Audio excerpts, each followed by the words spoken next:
thank you. So thanks for the introduction, Satrya. This is a challenge. Selamat siang, teman-teman di Surabaya. Mudah-mudahan aman sekarang karena lagi COVID-19 dan mudah-mudahan aman di rumah. So that's why we have to do on Zoom. So let's see how we go. And thank you, Mas Satrya dan Ibu Yuyun dari Airlangga untuk undangan.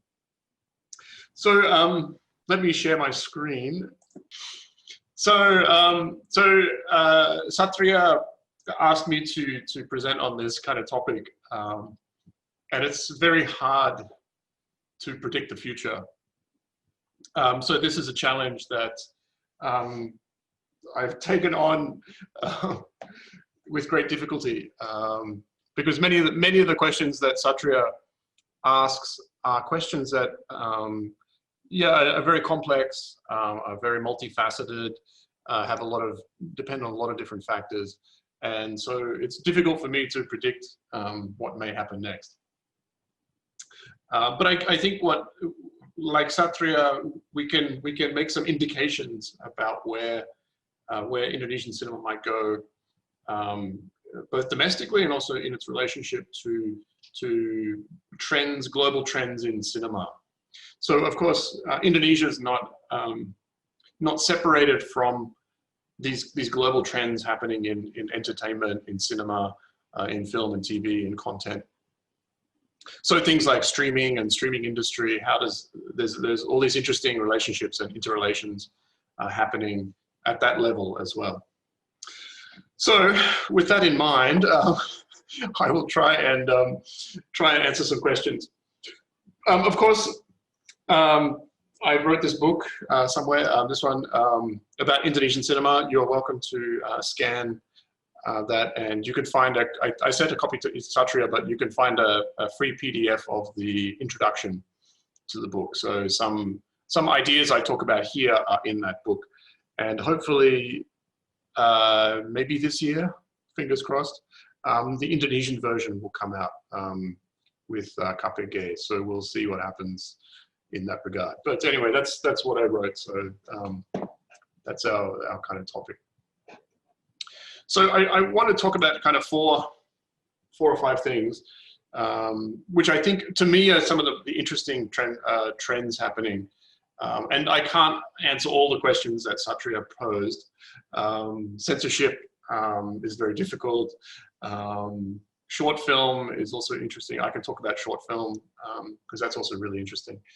But I thought to talk a bit more about this idea of going mainstream and what that has meant, and how I think we see the Indonesian film industry at the moment. And then I'm also really interested in the transnationalization process. So the way in which, as the Indonesian film industry develops, or the content industry develops, how that is reshaping also the domestic industry in Indonesia. And tied into that is silat, pencak silat, as the kind of new genre, and also film festivals and the role that they play in this process. I think I got the order right. So that's kind of what I want to talk about with you today, and some ideas that I have in this way. So let's talk about going mainstream first. Okay, so some of you may have seen this film, Ratu Ilmu Hitam. Kind of interesting film for a number of reasons. But I think it shows to us some of the interesting ways in which we can see the way in which the film industry in Indonesia has gone mainstream, and what I mean by that when I use this kind of terminology. So firstly, we can identify a few interesting features about this film. Obviously, it's a horror film. The poster tells us this. The title tells us this. So we know it's a genre. And interestingly, we see genre becoming an interesting kind of point in regards to the way in which the film industry has become mainstream. So genres are a really important aspect of mainstream film industries and filmmaking around the world. You know, we have romance, love stories, horror, action, so on and so forth. And so Indonesia has really latched onto genre. We see that in the romance films, in Islamic films, in horror, but also really made these genres localized and also very responsive to local interest and local beliefs and local understandings. So we have this one, there's a really important genre. Number two, it's also a remake of sorts. It's a remake of a 1981 film. Not exactly, but it calls back to the 1981 film with Susanna. And in many ways, the Ratu Ilmu Hitam, the original one with Susanna, people have memory of it as it's part of the kind of cultural memory and the cultural legacy of Indonesian pop culture. So pop culture, even though pop culture is often seen as being very ahistorical and very lacking in depth and lacking in resonance, in fact, many people remember Ratu Ilmu Hitam, they watch it on TV, and it has a real presence in people's cultural memory. So this remake kind of taps into that as well. We also see the emergence of stars. I mean, this is shouldn't be strange to you, but people like Zara, JKT48, right, as a star. Aryo Bayu has also become a kind of star. And also in the film, there's another guy called Mila Khan, who's from Malaysia. So you also see in this film a kind of even in the cast, kind of transnational element to it. You'd also be maybe familiar with the director. Kimo Stambul also has a transnational history. He studied in Australia, in Sydney, along with his other friend, Timo Jajanto. So there's also that kind of transnational connection. We also have this kind of now established filmmaker, director, writer, Joko Anwar involved. We also see the involvement of Rapi Film. If you look in the picture on the top, this is Sunil Samtani with the gray shirt on in the back row. He's also the young generation from Rapi Film. And we also see this continuation of this old company that was in film and moved into TV and is now back in film. We also see the involvement of new capital, so new money in film. This is the company Sky Media, owned by Screenplay, also kind of part of this funding process.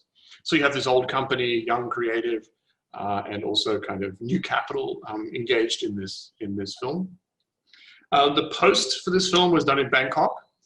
So the post-production was done in Bangkok, not in Indonesia.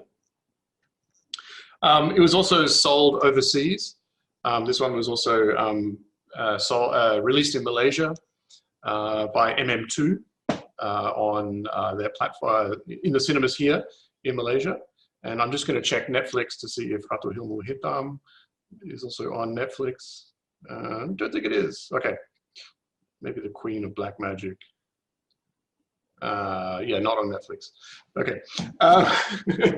What else? We also see a kind of social media marketing campaign around the film. The trailer was very catchy, very well done. And so when it was released, more than 1 million people went to see this film at the cinema. So we see within this one example, all these different elements that are coming together to make what I call the new mainstream in Indonesian cinema. It's the coming together of both creativity and also capital. It's the coming together of ideas and audiences. It's the idea of talent and business. And these kinds of things are all coming together to create these cultural products which have currency, which are consumed, which are enjoyed by audiences, and which kind of tell us something about contemporary Indonesia and what people do and believe and so on and so forth. And this is what I kind of call the new mainstream. It is very different to what happened in cinema back 20 years ago in the 1990s, and quite different to Reformasi's film. If you remember from the early 2000s, when the film industry was just beginning with films such as Petualangan Sherina, Ada Apa Dengan Cinta, Eiffel, I'm in Love. What else was released at this time? A whole lot of films. That it was a very different kind of industry. It was very indie focused. It was very ad hoc. It was very uncertain. It was very kind of exploratory. But now the film production has really stabilized and really become very, very reliable and predictable. And I think this is an interesting feature of where Indonesian cinema is today. So we can see some of these features here. So I argue that this post-98 cinema is now has gone mainstream, both in terms of its content and also in its production processes. It circulates to a broad public. It is more than just popularity. It's not just lots of people watching, but it's also films that people are actively seeking, that you go to the cinema with your boyfriend or girlfriend with, that you laugh at, you enjoy, you watch again, and so on and so forth. So it's become really embedded in people's cultural life.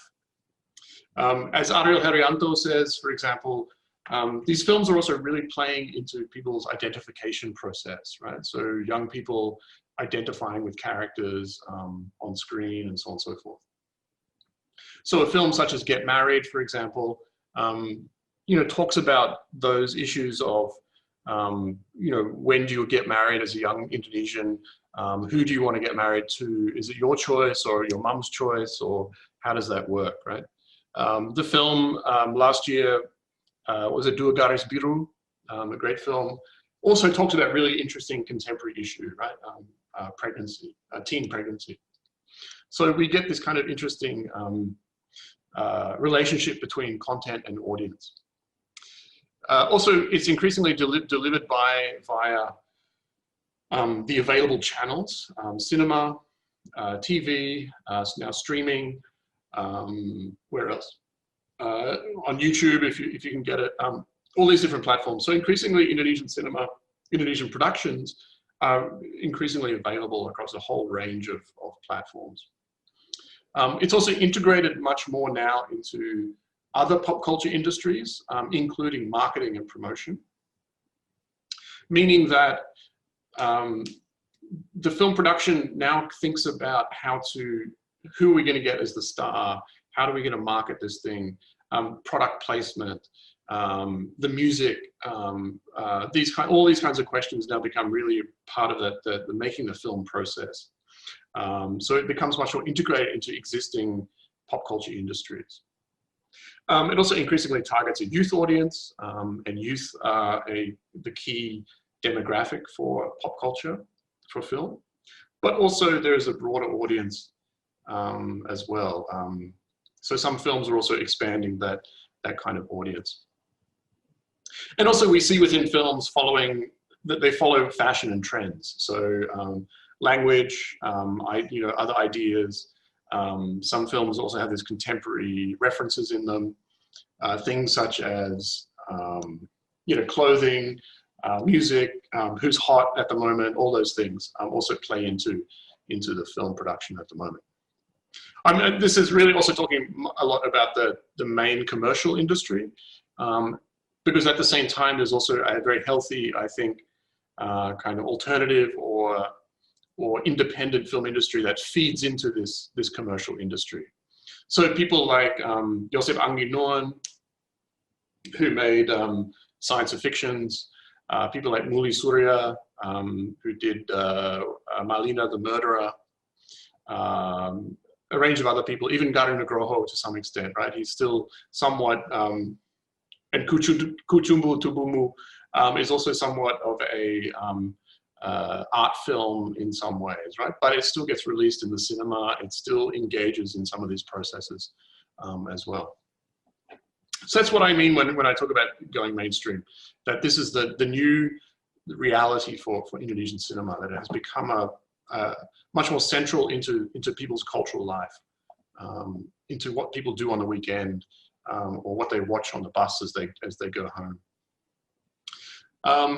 And we see these kinds of features then in the film industry. We see the proliferation of genre. We see the horror genre developing, expanding, innovating. We see the romance genre, increasingly the historical genre. So Bumi Manusia is the kind of one of the classic cases, right, of a historical film. Also the new Islamic genre, films such as Assalamualaikum Beijing, or Haji Backpacker, or these kinds of films, Ayat Cinta, of course, fitting into this kind of new genre that we can identify. We also see remakes and sequels. These are really important in film industry or TV industry. You'll see this in Hollywood now, remake and sequels. So if you go to Netflix, you see remake or sequels of films and TV shows that may have been cancelled or from the past, remade. So in Indonesia, you see the Warkop DKI reborn. You see what's the Benjamin S as well, Ratu Ilmu Hitam, so on and so forth. We also increasingly see a star system being formed. We also see regular actors and actresses. We see well-versed, well-practiced actors and actresses. There's a star system, there's gossip. There's stars now have agents who interface with industry and fans and things like this. So there's a growing star system that wasn't there 20 years ago. We also see established writers and directors. So for example, Gina S. Noor, who did Dua Garis Biru, is quite an established writer who's done really consistently interesting and good work. And also directors, Hanung Bramantio, Joko Anwar, Awi Suryadi, so on and so forth. We also see also production schedules being formed and created, much more regular production schedules with a kind of a routinized production system in place. And also broadly thematic relevance, also important. So like Dua Garis Biru, as I mentioned, also important part of this, this process. So cinema is no longer strange or alien to people. It's part of everyday life. To go with this, we also see this increased investment in cinemas, in exhibition. Now, if you remember back to 2000, 2001,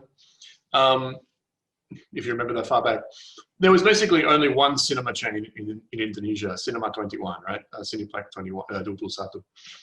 And it essentially, even through the Krismon, it still, it had something like 80% of all the cinemas in the country. The other 20% were independent operators or small, what you could call kind of class kambing, kind of bioskop, whatever what they're called. But yeah, not the ones that you take your boyfriend to. So this is the kind of reality of the cinema industry in the early 2000s. You had one single chain, one group, and nothing else really. But in the last 10, 15 years, we see this proliferation of cinemas. 2007, Blitz Megaplex is established, and in 2014 to 16 is bought out by CGV, the South Korean company. In 2016, 21 Group has an investment of $260 million from Singapore. And then the Lippo Group sets up Cinemax in their shopping malls. And this is then bought over by Cinepolis, which is a Mexican company in 2019. And we see some others as well. There's also some smaller operators such as Lotte, Five Star, Platinum, and other ones like this.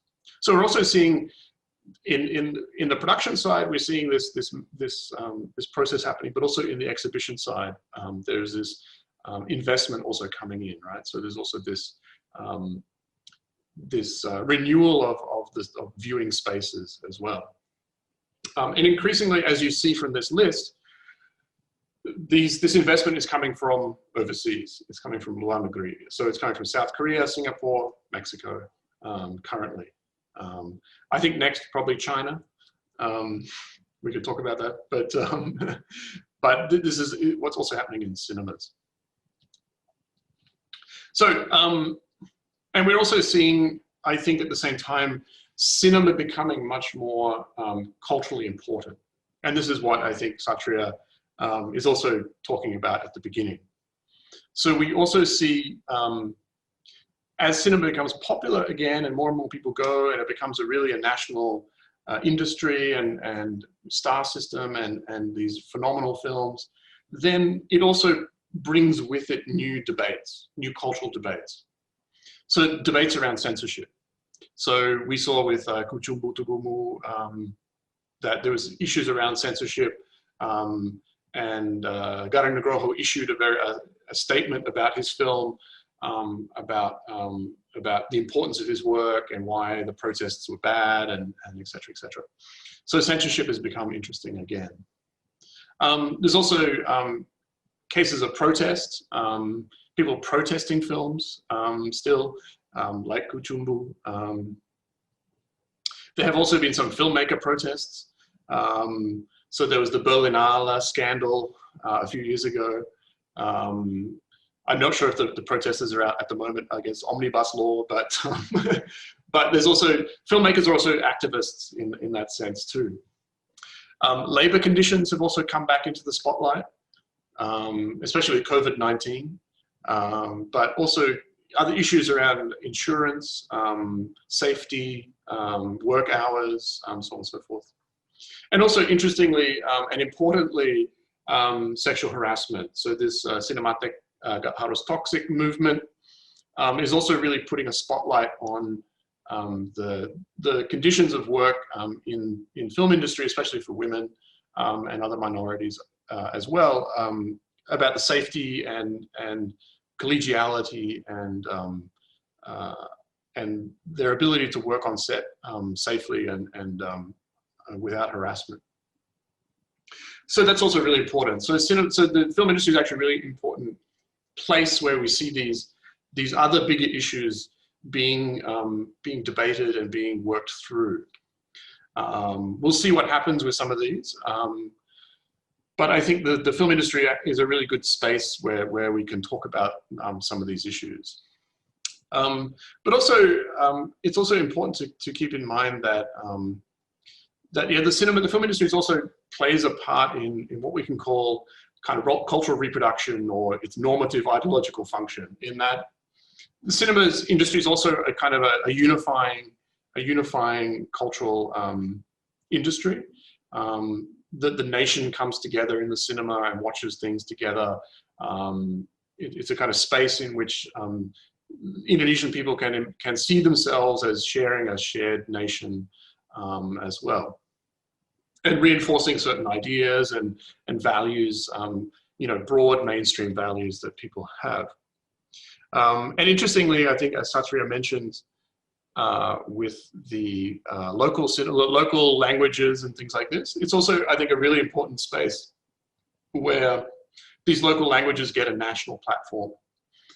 So some films in Bahasa Jawa or in, I don't know, whatever other language, also get this kind of national platform to be heard as well, which I think is actually really important to Indonesia's unity and diversity, right?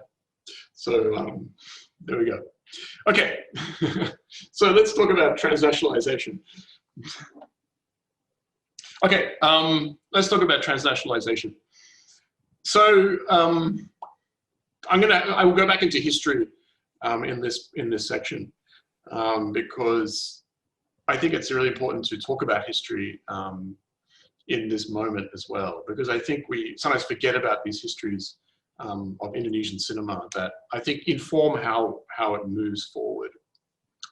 So I've become very interested in transnational cinema, and I'm trying to write a book on Indonesian cinema as transnational cinema, but please wait a few years.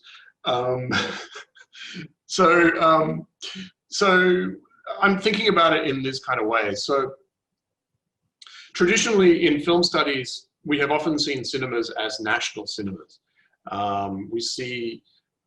We understand cinema as talking to the nation, as coming out of national concerns, as being valued through national ideals, so on and so forth.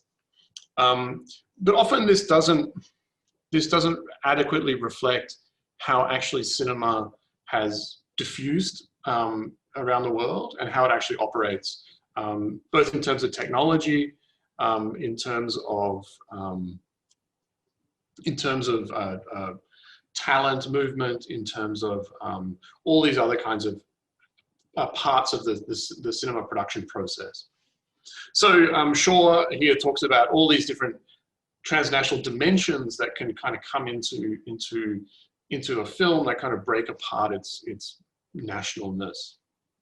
So these are things such as migrant filmmakers, migrants or diasporas or exile filmmakers, right? In Indonesia, there are both diaspora and also migrant filmmakers working around the place. Also festivals and events. So festivals also have these transnational spaces where filmmakers and films pass through and screen and get audience and feedback and sometimes funding and so on and so forth. Funding, capital can also be transnational. So we see spaces or places where international money comes in and funds a film. This can also be a transnational dimension. Also themes and content. A film like Assalamualaikum Beijing, for example, is a transnational film, right? We have an Indonesian character who goes to Beijing to find love, right? Haji Backpacker is also a transnational film. He begins his Hajj in Thailand and then essentially walks to Mecca. So these kinds of things can also be a part of that. Adaptations and also locations and settings. So Indonesia is increasingly, I think we can find evidence of all these things in Indonesian cinema and also in things to come, and also things that have been. So let's have a look at some of them. I'm sorry, I'm really going back in history. Let me know if you're interested in this, but so I mean, I think what's important to keep in mind is that Indonesian cinema has this deep transnational origin or international origins. Of course, the cinema emerges during the Zaman Belanda, right, under the Penjajahan Belanda. And we have these interesting origins of cinema in Indonesia, both in its relationship to theatre, Comedy Istanbul, but also in the kind of multicultural national image that appears in early film too. This is a result of, in many ways, the way in which early cinema was connected to the theatre, and that theatre was often run by and populated by a very multicultural, multilingual, multi-ethnic group or cast. And so we get these really interesting multicultural national images before 1942. Also in that period, we see the import and circulation of foreign films, both from Europe, America, but also China and other places. We also, I mean, the Japanese occupation, 1942 to 1945, is also interesting because when it is discussed by people like Salim Said and Misbah Yusabiran, they see it as a time when the kind of national film industry really comes together and emerges through the training of pribumi cultural workers, the normalization of Bahasa Indonesia, and the use of film as propaganda. But it's really important to remember that this happens under Japanese occupation. That in fact, these transformations happen with the assistance of the Japanese. So really interesting. And also, in some ways, in this era, there's the beginnings of global circulation. We have things like Charlie Chaplin coming through Indonesia. There's films such as Terang Bulan, which becomes really popular in Singapore, Malaya. There's other kind of American films that draw on the Nusantara for their imagery as well. So there's this kind of really interesting international origins way back at the beginning of cinema. This continues, but it changes in the post-independence era, the tahun 50 dan 60-an. So we have the development of international links, in particular to Philippines, but also to Malaya, Singapore. So the Philippines, for example, Rodrigo de Villa, the film you see from Persari on the picture, that was shot in Philippines. And it was kind of Dwi Bahasa Filipino and Indonesian. Also Malaya, Singapore, we also see the circulation of Indonesian talent to Singapore. So people like Anita Sarawak, also, what's her name? The lady, sorry, I forgot her name. From Aceh, sorry, I forget her name. But there's a number of important Indonesian artists who go to Malaya, Singapore to make film as well in this time. We see also a relationship between people like Usma Ismail and Cathay, I think it's Cathay from Singapore, Malaya. They make some films in Indonesia together. Jamaluddin Malik goes to Malaya to make some films. Oh, sorry, Usma Ismail goes to Malaya to make some films. We also see this kind of circulation of Malay, Indian, Filipino films in Indonesia, and this intense competition between them for audiences. Also the dominance of Hollywood and its new cinematic technologies. So that the technology of cinema is coming from Hollywood or America at this time. Cinescope, these kinds of things. The circulation of Indonesian talent to Singapore, Malaya, as mentioned, and was always somehow in dialogue with global cinema. So we see, for example, many of those intellectuals, Asrul Sani, Usma Ismail, and others who are working in the 50s are also really in touch with global developments in art and culture and film and literature as well. So we see Egyptian film, we see Russian stories, and so on and so forth, all kind of coming together in this period. So I show you some pictures. This is from these American Hollywood promotional kind of pictures from industry magazines from the 1950s. So we see Unconquered being promoted in Jakarta. And on the right, we see Hollywood or Bust also being promoted in the Grand and Menteng cinemas in Jakarta. So we also see the really interesting engagement with kind of Hollywood's marketing efforts as well, right? Interesting kind of techniques of marketing films with these big posters and these mobile boards as well. So we see also Indonesia's real integration into the global, or this kind of transnational cinema economy. All right, so in the 50s, continuing, we also see, really interesting engagement with the world. We see filmmakers going on scholarship to both USSR and USA. So Usma Ismail goes to USA. I forget who goes to USSR. So interesting kind of global training as well as within the Cold War. There's also the Asia Africa Film Festival, Sukarno's great project. And also by the early 60s, an increase in Soviet and Eastern Bloc cinema in the cinema. So we see more Czech, East German, Russian, Chinese film in the cinemas. But we also see, of course, the politicization, Ampai and Papvias and so on and so forth going on at this time. And then Usma Ismail, as you see on the Bayangan di Waktu Fajar here, goes to Malaya to make a film, two films actually in Malaysia. This one for Cathay You can read the work of Eki Imanjaya for more on this.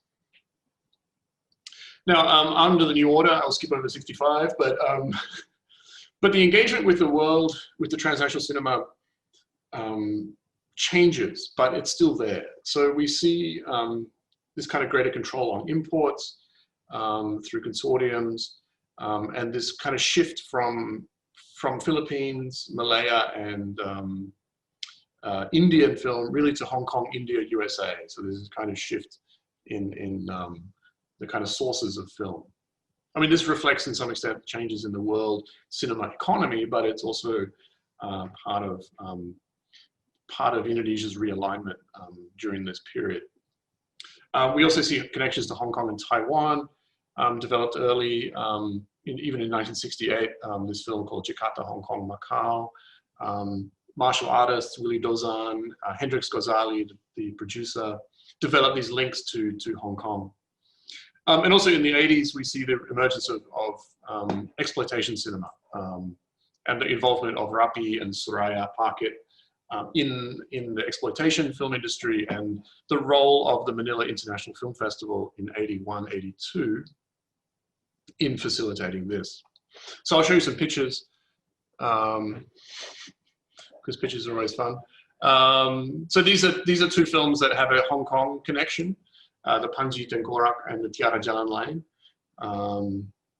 The Tiara Jalan Lain is partly made in Hong Kong. And the Panji Tengkorak is a martial arts film made in Indonesia, but you can see that on the poster that it's a film kerjasama with Shang Quan Ling Fung as the martial artist, and also the Leni Malina, the Indonesian actress in the film. And we see the other kind of figures in there too. So we get these kind of interesting collaborative transnational films in this period. Films such as Primitive and Lima Tiawak Jagoan are the kind of exploitation films that are exported around the world, sold to different places. Primitive is a rip-off of the kind of cannibal films, Indonesian version of a cannibal film. That's Barry Prima in the middle eating flesh. And on the right is the Lima Tiawak Jagoan, is also this kind of exploitation film, right? Five beautiful women who beat up criminals. So we get this kind of cinema coming out: helicopters, fighting, etc. Car crash. And then by the early 1990s, it's become this, right? These are two films made in Indonesia: Membela Harga Diri with Cynthia Rothrock, and also this one called Pemburu Teroris from Rapi Film, but with these very American faces. Although the woman is, who's the woman? I forget her name. Ayu Azari. There we go. But you can't tell it's Indonesian anymore. Essentially, the films have become American, interestingly. So, but by the 1990s, things, the relationship with the transnational begins to change. Maybe I don't have to go through all these things, but essentially that the relationship with the international has kind of reached an end point in some sense. We see this Hollywood dominance in the cinemas. We see the private TV. There's some sporadic work with Malaysia, for example. But what kind of begins to change things will be Chut Nyak Yen and the Cannes Film Festival, and the way in which that will also begin to usher in a new era of transnationalism or transnationalization. So that's my history lesson, very brief. So let's talk about the new transnationalism. History done.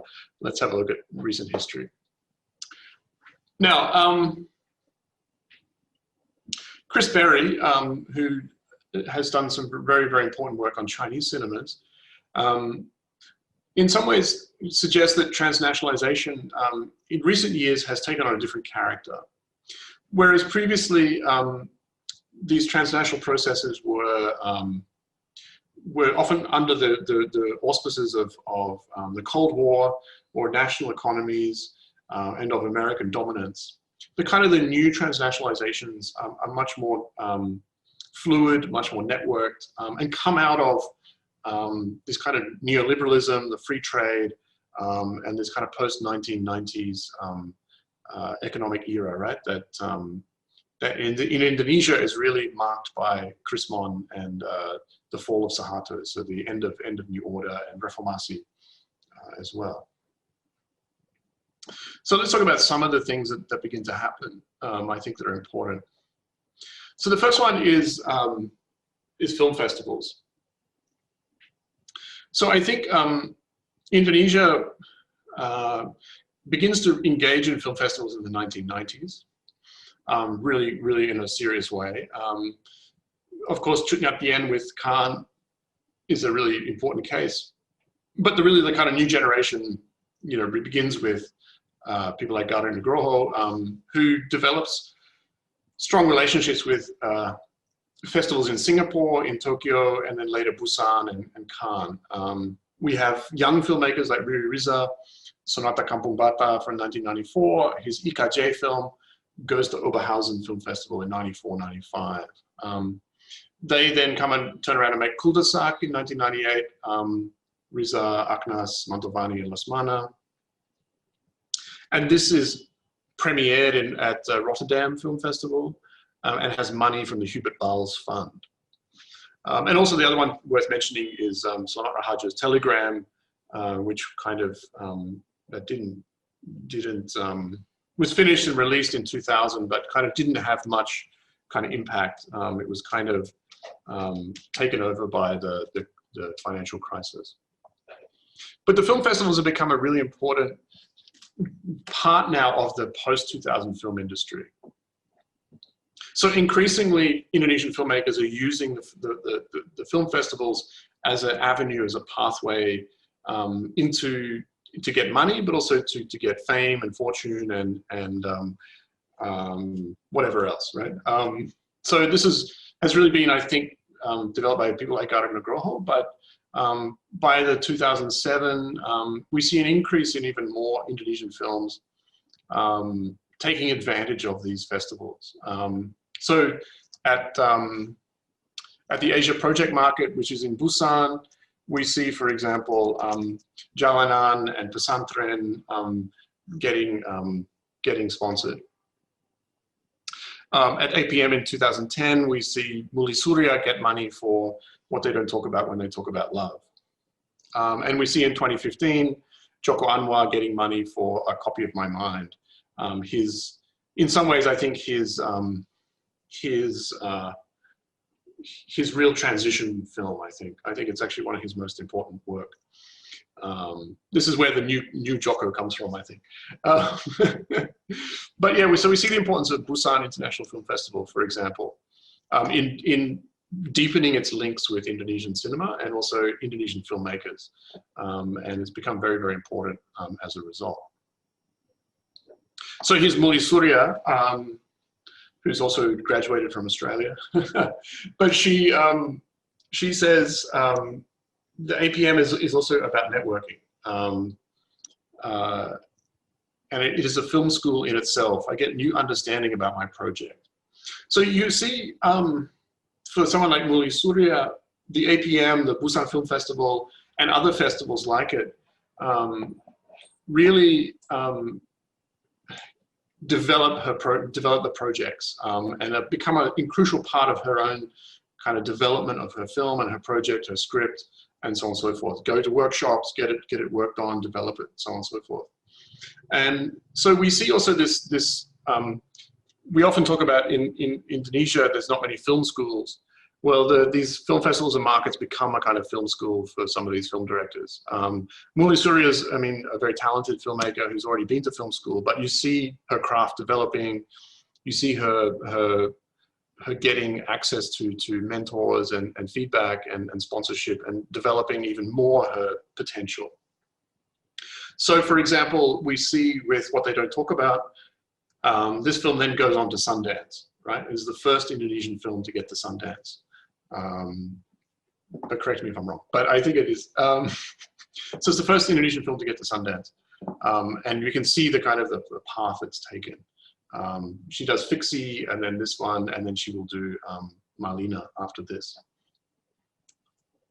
And we see this happening, right? We see Indonesian filmmakers climbing the festival ladder, so to speak, right? We're still waiting for the Palme d'Or, but but I think we're seeing this Indonesian filmmakers and films are really hot, right? They really know how to make really interesting stories, well told, well shot, well thought out, and so on and so forth. So we see someone like Josep Anggi with the science of fictions making very kind of simple but phenomenal film, right? Very, very powerful film. If you haven't seen it, I think it's coming out in the cinema in Indonesia this year, I think. You know, really important work. But we see it happening with other people too. So we see entry into the US market through Bucheon Fantastic Film Festival, and then through Toronto as well. So people like The Raid, Headshot, Sakala Niskala, Gundala go into the US via Toronto. We also see Cannes Film Festival becoming an important place. Garing Nugroho, of course, in '98 and 2006, Edwin in 2005, and then Muli Surya in 2017. I think there's probably one more, the short film. Is it Prenjak? Did Prenjak go to Cannes? Maybe, I can't remember. But anyway, we see this happening, right? So really kind of important dimension of development of these filmmakers and their work. So that's the first dimension. The second dimension, Pencak Silat. Okay, so Silat. Silat is kind of having a moment now. I think it has a rich history both in Indonesia and also in film, but it has come back in an interesting way. So of course, you know, films like Harimau Jampa from 1953, Jaya Kusuma begin this, and we have this these kind of kung fu silat films in the 1970s, like Pendekar Seumur Tujuh. But then also this interesting migration to television in the 1990s, like Wiro Sableng, right, was in the TV in the 90s. And this kind of, we get this style of silat on TV by the 1990s, 2000s, that we still see today. But this left a space. This left a space for a new kind of silat film to emerge. And I think we're seeing this proliferation now. And this was The Raid, essentially, but premised on Merantau from 2009. But what I want to highlight here is that this new kind of silat film required two really important ingredients, or three, let's say, three ingredients. One is the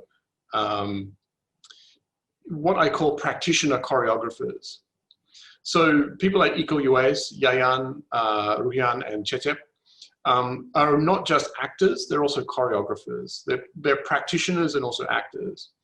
So someone like Keanu Reeves is an actor. He's a kind of practitioner, but he's not a choreographer. So what was really interesting about these guys is that they were very, very smart in choreography as well. They know how to perform for the camera. They know how to set up a fight, a scene for the camera. And they're also very charismatic. Yayan in particular, I think, is the most charismatic as the kind of bad guy, but he's got this really interesting screen charisma. And we see this developing then through from 2009 onwards. So we go from Merantau, The Raid, then The Raid 2, and then Headshot, The Night Comes For Us for Netflix, then John Wick 3, for example, where Yayan and Cecep go global, and then also Wiro Sableng again in 2018. So we see this kind of, this development of this is like 10 years, over 10 years. So a long time. And we see, of course, the cameo, Iko Uwais and Yayan in Star Wars. We see Iko Uwais hiding behind Mark Wahlberg in 20 Mile 22. So we see the kind of the rapid rise of these guys into global circulation. We also see, I won't talk much more about Silat, I'm wary of time. We also see more transnational co-productions coming back into Indonesia. This is an incomplete list, but this is some of the things we're seeing. And I think there's two interesting sources of these films. One is from the US and also from Korea, South Korea. So we're seeing these are kind of American films being shot in Indonesia or partly shot. So Eat, Pray, Love, Java Heat, Black Hat, Beyond Skyline, etc., etc. They're not, they might be kind of B-grade kind of films, some of them, but nevertheless interesting in their use of Indonesia. Although there are some problems we can talk about too in terms of representation, language, etc., etc.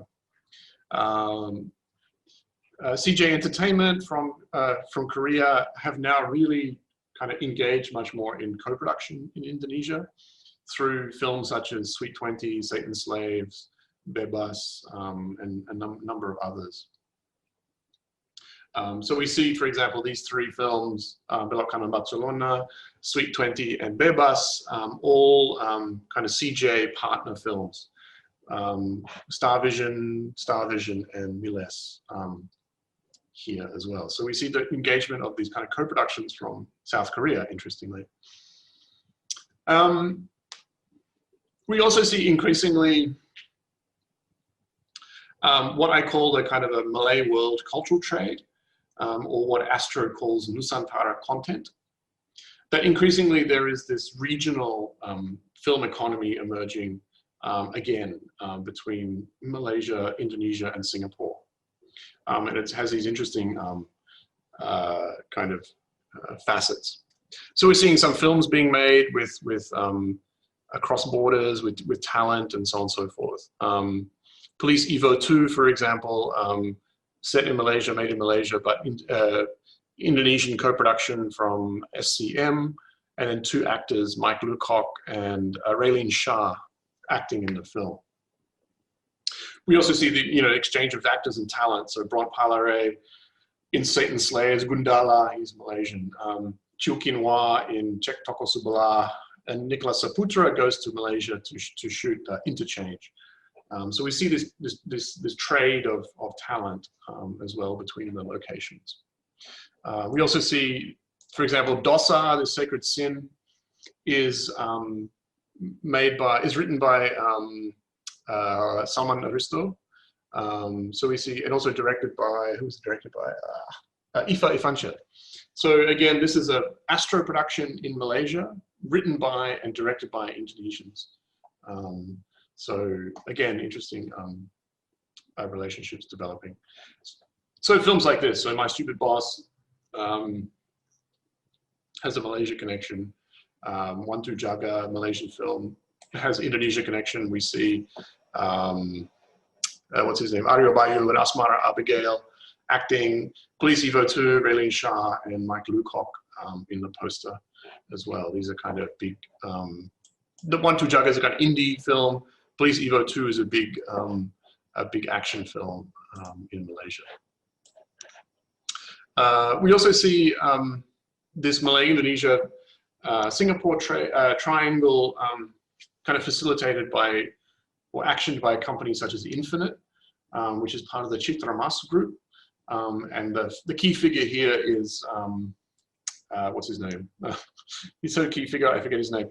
Mike Wilwan, who has been in Singapore essentially since 1997. But he's been very key in developing Batam as this shooting location, making film in Singapore, and also relationship with HBO has also been his thing. So that's also part of this relationship and development. So we see this development of also the streaming platforms, which are also kind of integrated with Singapore and Malaysia too. So we see HBO, which is based in Singapore, increasingly commissioning work in Indonesia, such as Half Worlds with Joko Anwar, Folklore, the horror series with Joko Anwar. We see Mike Millerwan, Infinite, Indonesian, but in Singapore, in his co-producing films such as Macabre and Grissa, the HBO series. We also see from Netflix in Singapore, commissioning Headshot and The Night Comes For Us action films for that platform. And the Mo brothers, Timo and Kimo, you know, these two films, Macabre and Killers, Killers of the Japanese connection, also involve Mike Millerwan. Let me see. Okay, almost done, almost finished. So we're seeing also things happening in the streaming platforms that are also kind of taking part in this transnational process, although there's been some interesting changes as well. And this is kind of a deepening integration of these kind of platforms in Indonesia. So Netflix recently kind of finally got recognized and has become much more able to operate much more freely in Indonesia. For a long time, it was blocked on Telkomsel, but that's, I think, now been amended. And so Netflix is much more available in Indonesia, but also it's become working with I think the Badan Industri Kreatif or whoever to do some kind of things with Netflix. So there's also concessions from Netflix also. Disney Plus arrives in Indonesia, Disney Hotstar, and you see many of the producers, interestingly, who used to work with Hook, and Hook is now closed, shifting over to Disney. So MD Pictures, for example, used to work a lot with Hook, and they've now shifted over to Disney for some of their work. I think we'll see some Chinese service coming in, like iQIYI, but let's see what happens. And also some kind of further integration will be occurring between local and global platforms. This includes, I think, some buyouts or something like that. Anyway, we'll talk about that at the end. So, so I'm thinking here about really these kind of what I call vectors of transnationalization. So I think one of the big stories for Indonesian cinema is this increased transnationalization of the film industry.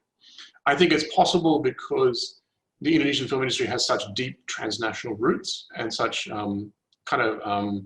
has been engaged actually globally for a long time. And I think it will continue to do so. I think it's undergoing rapid transnationalization, both at the kind of commercial mainstream end and also at the independent festival end as well. So it's happening at multiple points. Increasingly, Indonesian content, Indonesian actors, faces are reaching global audiences. The Night Comes For Us, the action film on Netflix, was loved all over the world for its kind of new style action, its brutality, its kinetic action, these kinds of things. We're also seeing these new production partners. So it's a range of new partnerships being developed. Singapore, HBO, Netflix, also seeing South Korea, US, Malaysia, probably soon China, maybe Australia, who knows. So I think we're seeing those kinds of things happening. There's also a kind of question around national image and nation branding that I think is kind of up for discussion. Whether this will be some kind of opportunity to reimagine Indonesia's image in the world. At the moment, Indonesia, especially Silat film, plays into some stereotypes of martial arts, and that martial arts image kind of was what defined Hong Kong in the US for many years. And Indonesia with Silat is also doing that to some extent. So can Indonesia break out of this kind of these kinds of stereotypes? That's a question. I think it also, for film scholars, it also means we have to really think beyond third cinema and world cinema and even Asian cinema. I think these are things that that we're moving beyond as well. So what is Indonesia's relationship to into the global film economy, where do we place it? Is it just another Asian cinema like has been discussed for Hong Kong or South Korea or Japan previously, or is it something new and different? Is it simply world cinema anymore, or is Indonesia really kind of coming into some kind of cultural center, or are there multiple centers now? And are we seeing again this kind of old cultural patterns, genre films, martial arts, Orientalism reappearing? So these are some things, critical points to think about. Okay, so because the topic is what's next, here's my final what's next postulation. So of course, everything has been made uncertain by COVID-19. So we have to really see what happens with this. There is an argument that, I mean, I think a few things can come out of this. So I'll just go through them. So of course, production and release schedules are delayed and pushed back and so on and so forth. So there's a clear kind of impact on immediate production and immediate kind of things and SOPs and staying safe, et cetera, et cetera. But what will the impact of this and other developments be? I think we might see, and perhaps others can think about this too, is I think we may see some more localized production economies and markets. I think there's increasingly scope to really diversify the film industry in Indonesia. So currently, it's still very Jakarta-centric. Even though there's a kind of new film center in Yogyakarta, but I think there's opportunity for other cities to become interesting little centers as well, like Makassar, maybe Banda Aceh, maybe Medan, maybe Semarang, Surabaya, Denpasar, Jayapura, these kind of cities. So with a population of 280 million or 260 million, Indonesia is still 10 times bigger than Australia, for example. So potentially you can have 10 film economies, right? Localized film economies. Not just Jogja, Jakarta, but it could be Surabaya, so on and so forth. So maybe some students in the audience today will be the local film entrepreneurs of the next 10, 20 years. And I think what we see in Yogyakarta is really indicative, because Yogyakarta has, I think, become a really interesting site for film production, discussion, screening, events, festivals. There's a film school, Jogja Film Academy. So Yogyakarta has emerged as this really interesting new center away from Jakarta and its politics. So that's interesting. So we may see that happening. Globally, there's also talk about changes in the model of consumption, in particular the cinema model of consumption. That there is a kind of predictions happening now that cinemas will essentially close or modify, in that this old model of the many cinemas everywhere with a schedule and so on and so forth is not sustainable. And the theory or the idea goes that these cinemas will actually become much more on-demand spaces. So you can hire the cinema and you can book and do kind of stream to cinema kind of thing.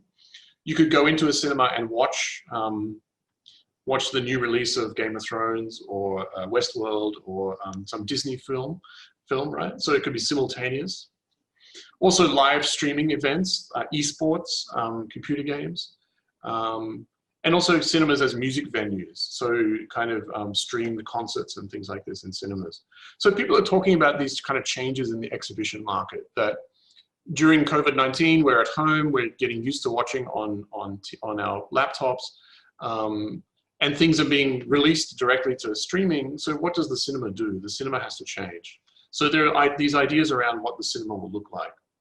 Indonesia is still kind of maybe a bit behind, but developing this. But we may see this happening in the future. I think we'll see also further integration into global production economies. I don't think that will stop. I think there will be. This will continue. Eco-US will continue to act in Hollywood films. There will still be this relationship with CJ Entertainment, so on and so forth. I think there will be consolidation in the streaming platforms. I think some of these local streaming services in Indonesia will either close or be bought over. So Video, GoPlay, whichever other ones, I think something will happen. Either they'll be bought out by Netflix or Ichi or Tencent or something like this. We'll see what happens, but I think there'll be consolidation. And I think also finally, we have to, I think, really begin to think about what we mean by Asian cinema in this new era, and what that means and how Indonesia fits into that. So Indonesian cinema has to date not really been a factor or really been discussed in these histories of, or books or concepts of Asian cinema. And I think with such a big population, such a productive industry, such interesting stories and films and success in streaming and festivals, et cetera, Indonesia has to become some kind of challenge to what we think about when we think about Asian cinema. And it's up to people like Satrya and me, and also you as young students, to think about this and to come up with new ideas about what we mean by Asian cinema.